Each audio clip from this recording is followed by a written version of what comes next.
रामायण में सभी राक्षसों का वध हुआ था, लेकिन सुपर्णखा का वध नहीं हुआ था। उसकी नाक और कान काटकर उसे छोड़ दिया गया था। वो कपड़े से अपने चेहरे को छुपाकर रहा करती थी। रावण के मर जाने के बाद वो अपने पति के साथ शुक्राचार्य के पास गई और जंगल में उनके आश्रम में रहने लगी।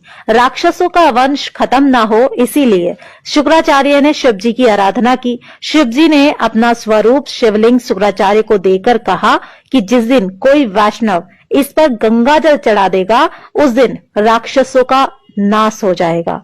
उस आत्मलिंग को शुक्राचार्य ने डर की वजह से वैष्णव मतलब हिंदुओं से दूर रेगिस्तान में स्थापित किया, जो आज अरब में मक्का मदीना में है।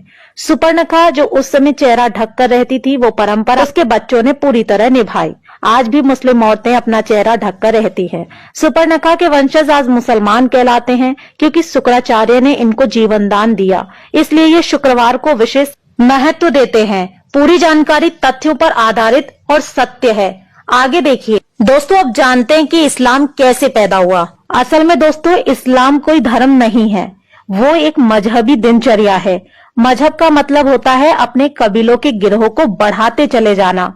ये बात सभी जानते हैं कि मोहम्मद मूल रूप से अरब का बासी था। अरब देशों में सिर्फ रेगिस्तान ही पाए जाते हैं, वहां जंगल नहीं है, पेड़ भी नहीं है, इसलिए वहां मरने के बाद जलाने के लिए लकड़ी ना होने के कारण जमीन में दफन कर दिया जाता है। रेगिस्तान में हरियाली नहीं होती, ऐसे में रेगिस्तान में हरा चटक रंग देखकर इंसान चला आता है, जो कि सूचक का काम करता है। अरब देशों में लोग रेगिस्तान में तेज धूप में सफर किया करते थे, इसीलिए वहां के लोग सिर को ढकने के लिए टोपी पहनने लगे, जिससे कि लोग बीमार ना पड़े। अब रेगिस्तान में खेत तो थे नहीं, ना ही फल थे खाने को, तो वहां अनाज नहीं होता था, इसीलिए वहां के लोग जानवरों को काट कर खा जाते थे और अपनी भूख मिटाने के लिए इसे कुर्बानी का नाम दे दिया गया और एक प्रथा बना दी गई। फिर त्योहार बना दिया गया। रेगिस्तान में पानी की बहुत कमी रहती थी, इसीलिए लिंग यानी मूत्र मार्ग साफ करने में पानी बर्बाद ना हो जाए, इसीलिए वहां के लोग यानी इस मजहब के लोग अपना खतना करने लगे। खतना यानी अपने प्राइवेट पार्ट का अगला हिस्सा काटने लगे। सब लोग एक ही कबीले के खाना बदोश होते थे, इसीलिए आपस में भाई बहन ही निकाह कर लेते थे। रेगिस्तान में मूर्ति बनाने के लिए मिट्टी मिलती नहीं थी, जिसके कारण इन्होंने मूर्ति पूजा को अपने कबीले में यानी अपने मजहब में खारिज कर दिया। एक जगह से दूसरी जगह जाना पड़ता था, इसीलिए कम बर्तन भी रखते थे।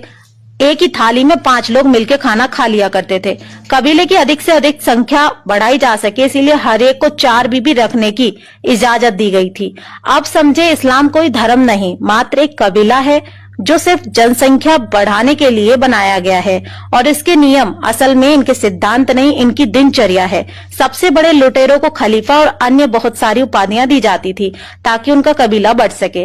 इस बात से साबित हो जाता है कि इस्लाम कोई धर्म नहीं बल्कि एक बहुत बड़ा गिरोह है, जिसका एक ही एजेंडा है, जहां जाना वहीं पर बस जाना और अपना अधिकार मांगना और वहां की मूल जनसंख्या को पूरी तरीके से समाप्त करके अपने इस्लाम मजहब को आगे की पीढ़ी को जबरदस्ती कबूल कराना। इनका मुख्य टारगेट उस देश के आदिवासी होते हैं।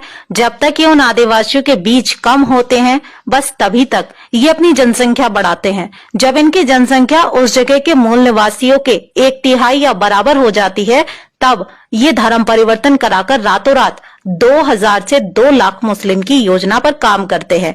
भारत के कुछ गांव, जिले, राज्य इस्लाम की इस योजना में पूरी तरह से शामिल हो भी चुके हैं। तो दोस्तों, ये था इस्लाम के पूर्वजों का इतिहास। इनके पूर्वज कौन थे? इनके पूर्वज ही राक्षस थे। इसीलिए दोस्तों, मुसलमानों से देवताओं और धर्म वाली उम्मीद करना बिल्कुल बेकार है। डाउनलोड मौज।